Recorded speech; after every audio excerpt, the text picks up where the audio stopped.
కామారెడ్డిలోని గోదాం నుంచి సిగరెట్ కాటన్లను ఎత్తుకెళ్లిన ఇద్దరు దొంగలను అరెస్ట్ చేశారు కామారెడ్డి పోలీసులు. పట్టుబడిన నిందితులు రాజస్థాన్ రాష్ట్రానికి చెందిన వారిగా గుర్తించారు. వారి దగ్గర నుంచి 8 లక్షల రూపాయలు కారు స్వాధీనం చేసుకున్నారు.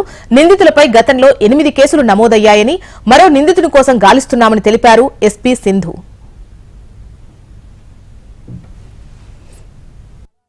దీని మీద చాలా వర్కౌట్ చేయడం జరిగింది. ఫైనలీ మనకి మన కేసు ఒక్కటే కాకుండా టోటల్ 8 కేసెస్ మన రాష్ట్రం మొత్తం మీద, అంటే ఒక కేసు కర్ణాటక హుమ్నాబాద్ లో డిఫరెంట్ ప్లేసెస్ లో జరిగిన హౌస్ బ్రేకింగ్ అఫెన్సెస్ అన్నీ కూడా మన town inspector and CCS inspector efforts తోటి, వాళ్ళ టీమ్ ఎఫర్ట్స్ తోటి ఈ కేసెస్ అన్ని డిటెక్ట్ అయ్యాయి.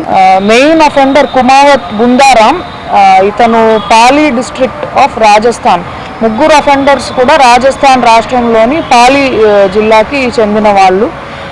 మొదట అతను Kumawat Bundaram, A2 Kumawat Lakshman Ram, A3 absconding ఉన్నాడు, gun targeting cigarette godown for easy gain.